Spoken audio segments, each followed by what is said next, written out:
In the admin settings, you can pull up any active send to quickly check its status just by looking up the send ID. You can also review any live one links you've made, tweak them if you need to, and see which ones are active or inactive, all from one handy spot.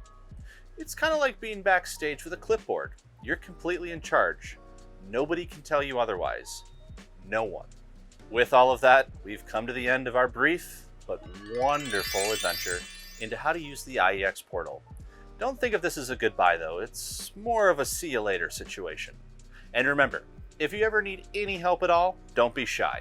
Just send us an email at support@imprintengine.com or reach out to your brand manager directly. They have to help you. It's their job. They have no choice. If they're not helping you, tell us. We're going to figure that out because that's not cool. Not cool.